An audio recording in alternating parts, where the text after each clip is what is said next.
മുൻ കരസേനാ മേധാവി ജനറൽ എം നരവനെയുടെ ആത്മകഥയെ ചൊല്ലി വിവാദം തുടരുകയാണ്. പുസ്തകത്തിന്റെ പകർപ്പുകൾ പ്രസിദ്ധീകരിക്കുകയോ വിൽപ്പന നടത്തുകയോ ചെയ്തിട്ടില്ല എന്നാണ് പ്രസാധകരായ പെൻഗ്വിൻ ബുക്സിന്റെ വിശദീകരണം. എന്നാൽ പുസ്തകം വാങ്ങിയത് ആമസോണിൽ നിന്നാണെന്ന് AICC general secretary KC Venugopal പറഞ്ഞു.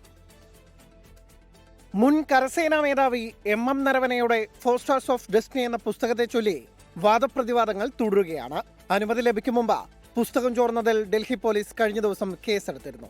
എന്നാൽ പ്രതിരോധ മന്ത്രാലയം അംഗീകാരം നൽകാത്ത പുസ്തകത്തിന്റെ പകർപ്പുകൾ പ്രസിദ്ധീകരിക്കുകയോ വിൽക്കുകയോ ചെയ്തിട്ടില്ലെന്നാണ് പ്രസാധകരായ പെൻഗ്വിൻ ബുക്സിന്റെ വിശദീകരണം. അതേസമയം പുസ്തകം വാങ്ങിയത് ആമസോണിൽ നിന്നെന്നാണ് കോൺഗ്രസ് അവകാശവാദം. പുസ്തകം ആമസോണിലാണ് ഞങ്ങൾ വായിച്ചത്. ആ ആമസോണിൽ കിട്ടിയ പുസ്തകത്തിന് ഇപ്പൊ അവർക്കെതിരെയും കേസെടുക്കേണ്ടി വരും. എടുക്കട്ടെ.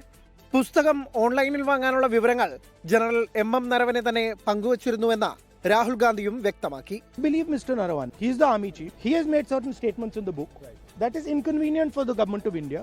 It's inconvenient for the Prime Minister of India. അതേസമയം പുസ്തകത്തിന് ഇതുവരെ അനുമതി നൽകിയിട്ടില്ല എന്നാണ് കേന്ദ്ര സർക്കാർ വ്യക്തമാക്കുന്നത്. 24 ഡൽഹി.